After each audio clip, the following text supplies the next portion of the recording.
Mr. Jay Revell. Adam, Thanks so what's much. up, man? Hey, man, I am glad that, first of all, I think this is the first time we've actually spoken face to face. I think you're right. It's good to see you. Such is the way of golf Twitter and all our favorite outlets. We make friends over the internet and then, meet in person later on. Yeah, for sure. And it's funny, too. At the time of this recording, coincidentally, it feels like Twitter's the only thing that's working right now. Facebook's down, yeah. Instagram's down. No kidding. Yeah, not a great time to be trying to run my ads for my new book today, but what are you going to do? Yeah. And we're going to get into both of your books, I think, as we talk through today's topic. And as Jay, we talked about before, this season, we're talking about one simple question, and that being, what does golf mean to you? So what would you say is the importance of golf to you? Because I know you're in it pretty deep. Yeah, pretty deep is an understatement. But, golf has just meant so much in my life.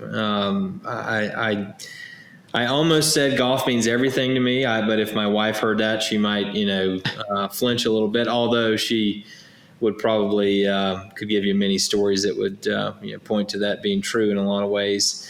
I grew up in golf. Golf has just been an essential part of my life.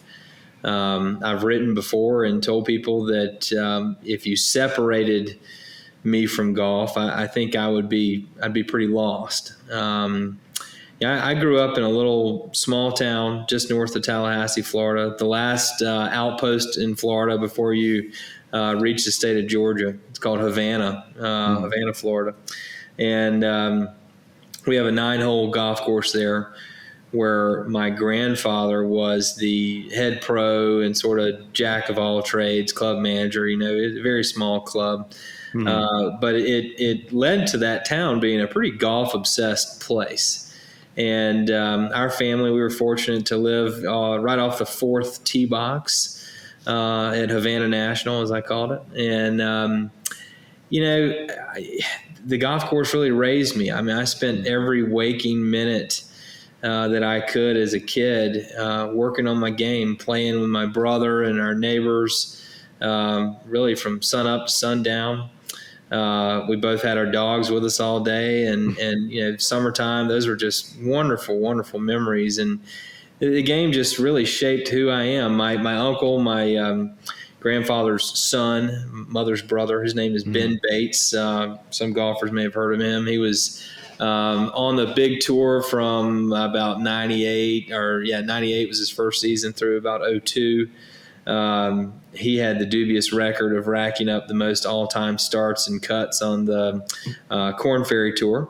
So made a living out there for a long time.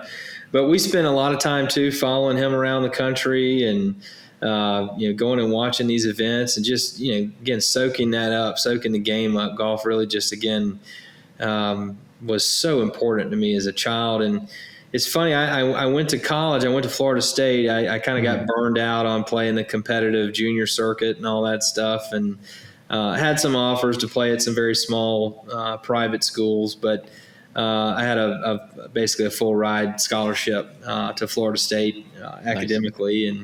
And went there, loved every minute, kind of majored in, all things fraternity and, extracurricular activities, and really didn't play that much golf in that period of time. But then when I got on the other side of college, that bug came back with a vengeance. And I've been really going back down the golf rabbit hole ever since. It's my favorite pastime.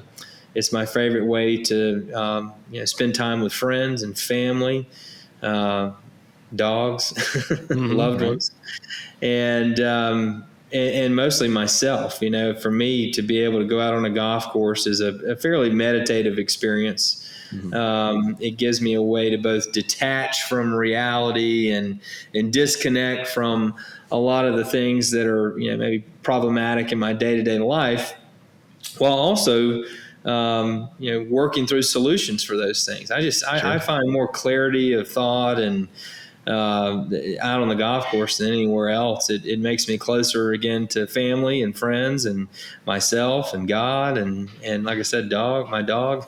Yeah. But it's just an essential part of who I am. And everywhere I go, golf goes with me. And I don't know what I'd do without it. It has made me the man that I am today. And every time I go play, I try to have it lead to me being a better man. I don't always live up to that, but we try. Hey, that's all we can do, right? And that's it. One of the things many things I like about you, Jay, but one of the things I respect the most about you, you've written 2 books now.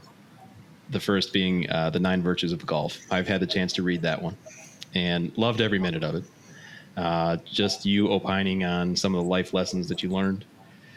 Some of the you mentioned your dog many times, even in the book. What kind of prompted you to write The 9 Virtues before we get to your second book? Yeah, sure. So, let's see, back in 2017, this thing, again, we all kind of call, golf Twitter or golf Instagram, it was really in its infancy.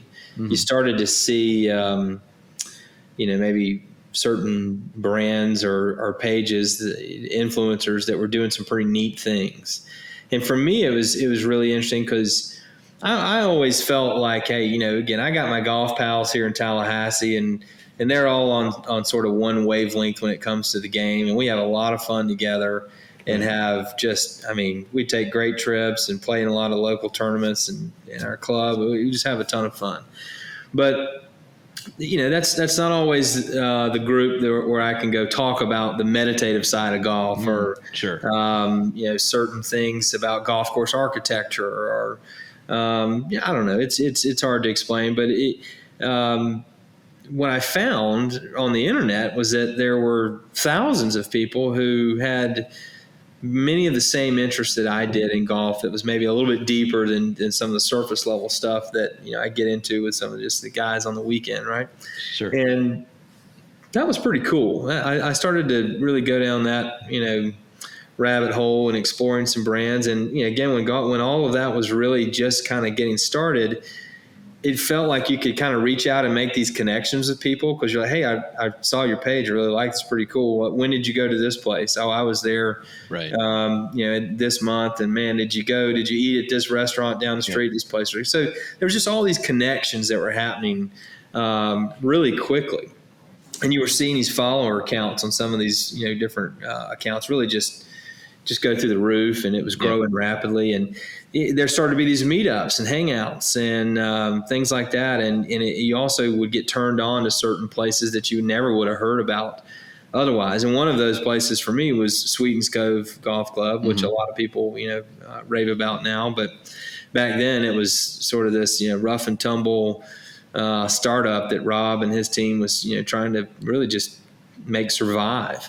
Right. And I went up there. I had a wedding not too far from Chattanooga, and I told some of my friends, hey, we got to go see this place.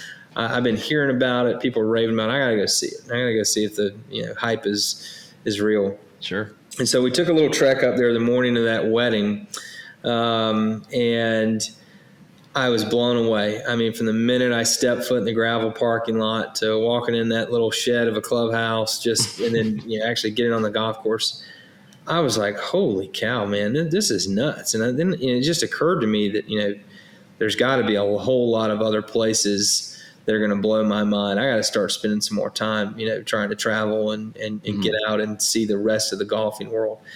And it's funny, I got back, I remember getting back to work Monday morning, sitting in a meeting, 8 a.m. Monday morning meeting that we did every week.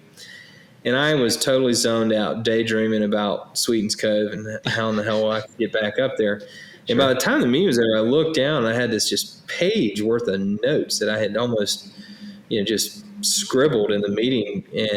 And they were really going to outline for a story about that experience. I've always loved to write professionally.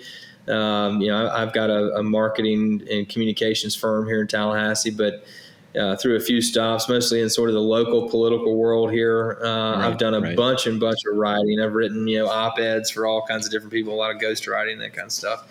And have written a lot of stuff under my name, but had never written about golf, which all of a sudden seemed pretty bizarre to me that I had never thought to write about this massively important part of my life. And so I went home that night and I wrote this little story. It was called The Song of Sweetens Cove. And my friends at Sugarloaf Social Club published it on their blog. And it got a ton of response. I mean, I had Rob reaching out to me, all these people reaching out to me from around the country that were, kind of having a shared experience to what I had. And I was like, man, this is really cool. I think I'd like to do more of this. Yeah. And so from that point on, I was a golf writer. I started writing about my experiences, and I started a Medium page, which led to a website. And the 9 Virtues of Golf is a collection of a lot of those early writings, some of my favorites. And, there were some themes in that book that I started to notice as I was going through some of the things I had written, that, it's a book about why I love the game. It's a book about how I love the game.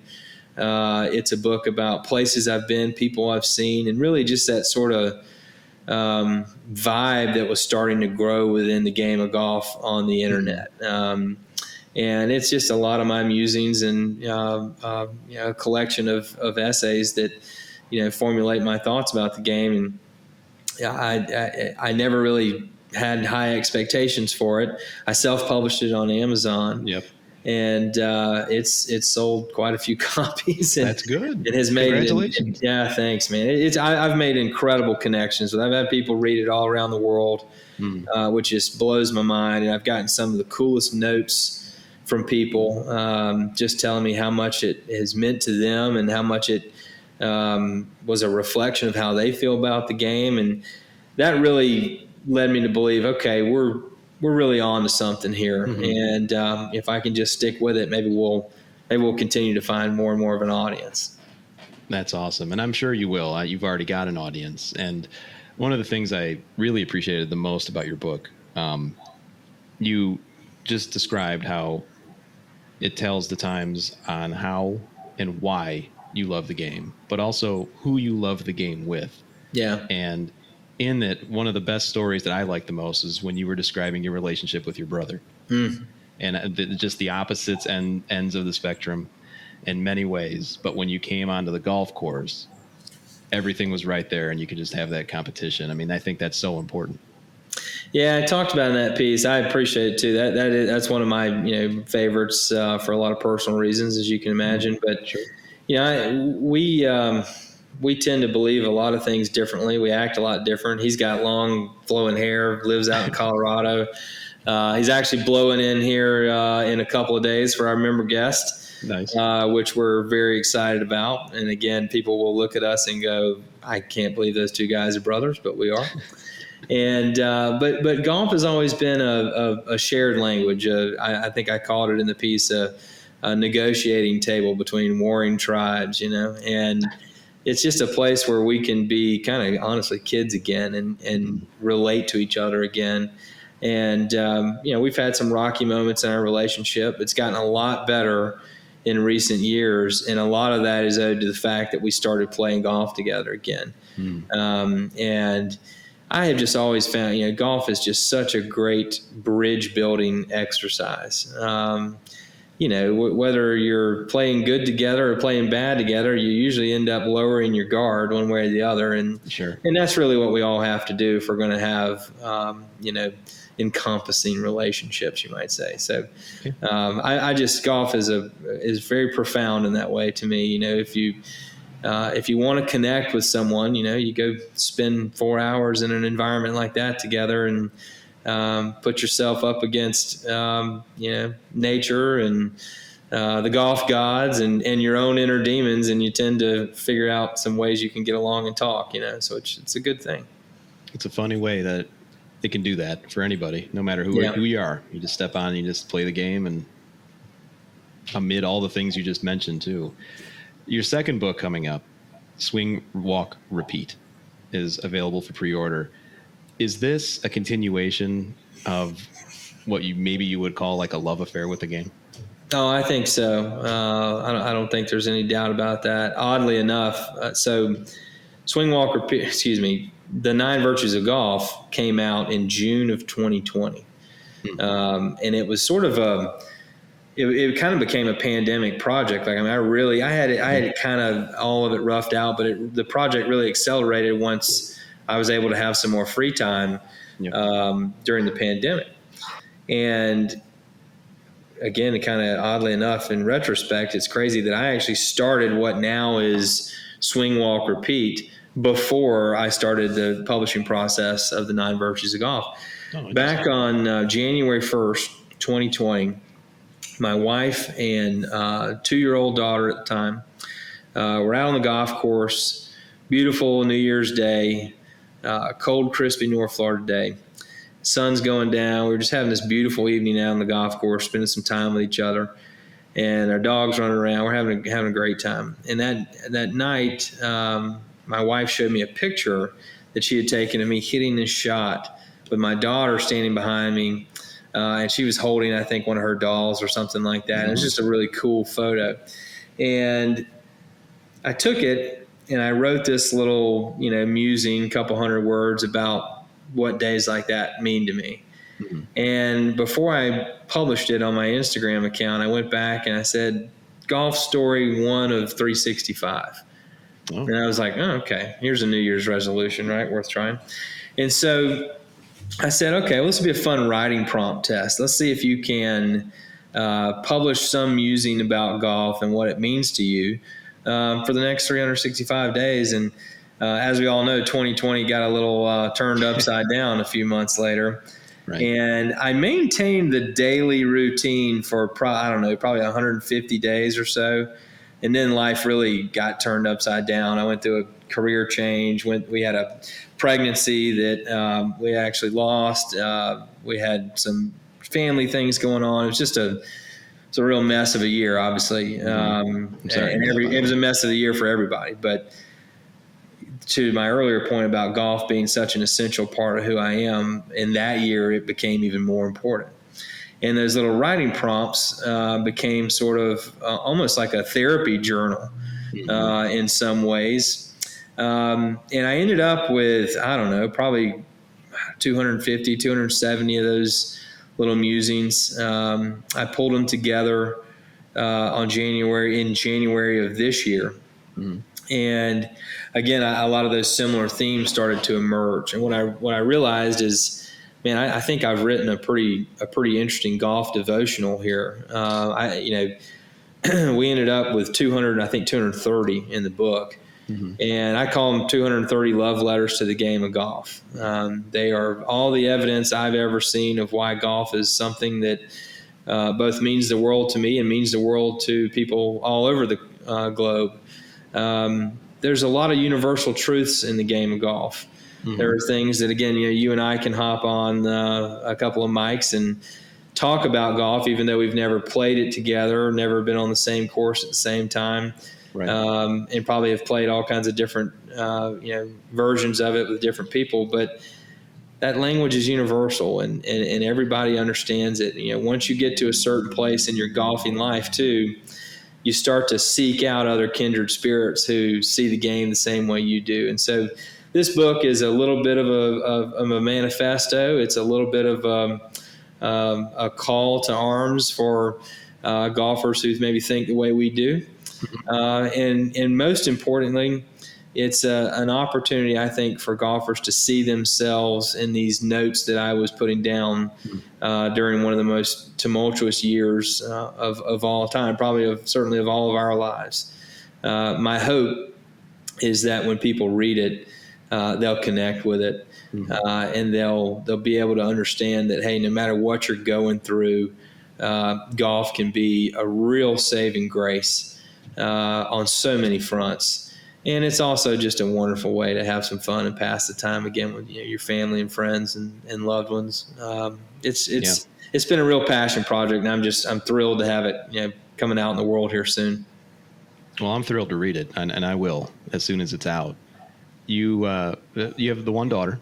Yeah, well, I got one daughter, Winnie. She's now she'll be 4 in January this go around. So yeah, getting older. Is she showing any interest in the game? Oh yeah. She's she'll pull on my shirt tail a little bit and say, let's go play some golf. Nice. I'll take her out there with me pretty regularly. We have a lot of fun doing that. She loves kind of just getting on the putting green and slapping it around a little bit.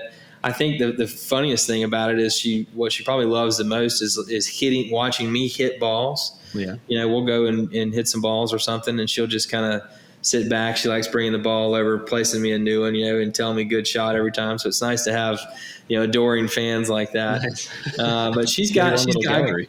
That's it. She's got a great little pink set, and they're real clubs, and she's really got a great follow through. I got to work on that backswing a little bit, but she's definitely into it. We'll see if it translates into a life of playing or not. But she certainly has fun with me out there, and it's a cool way for us to spend time together.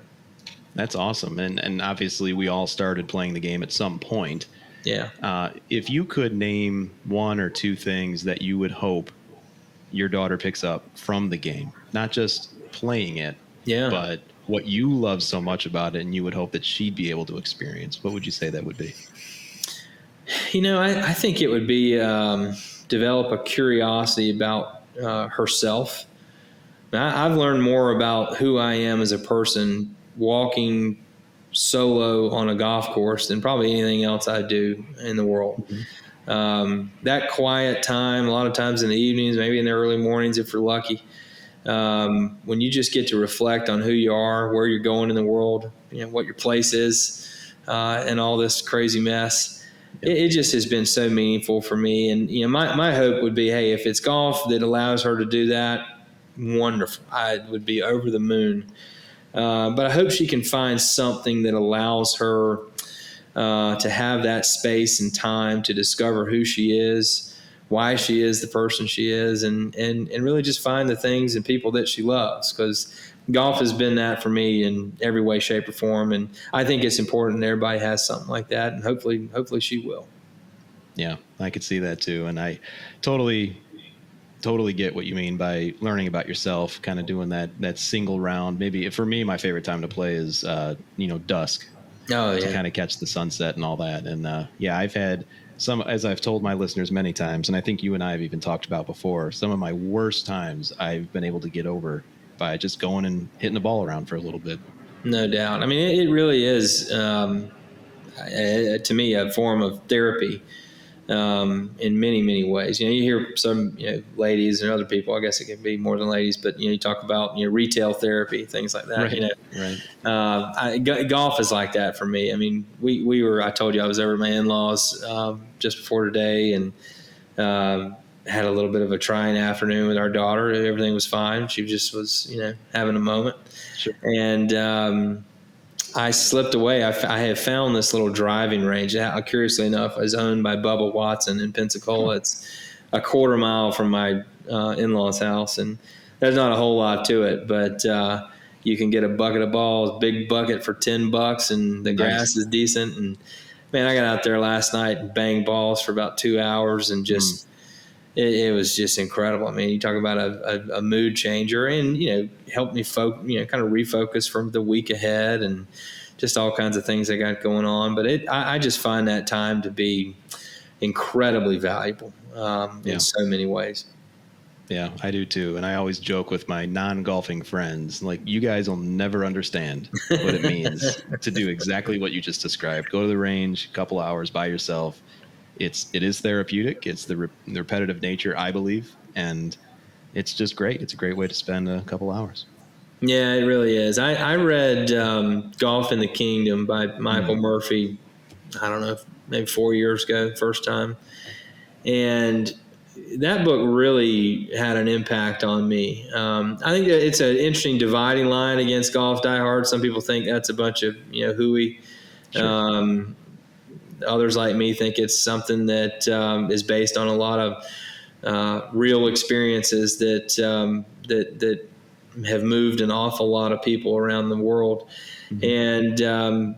And so for me, I once I read that book, it was almost like an invitation to go a little deeper into the game. And I have tried to structure my golf outings in a way that allows me to get the most out of them, both the way I'm playing and the way that I'm thinking. And I had a conversation with Michael Murphy on my podcast. It's called Mid-Am Crisis, and I had a conversation with him a couple of months ago. It was really, really fascinating. I mean, I talk about an incredible opportunity. And at the end, I mentioned something that I actually went back, listened to it again, and then wrote one of the final, love letters in the new book. Oh, nice. Based on that conversation. But we talked about how golf is this simultaneous journey, right? When you tee off and you're going outward from the first tee, you're walking outward across these hills and fields and forests and whatever else you're going through, sand dunes if you're lucky. And the further you go outward, you're also invited to go inward.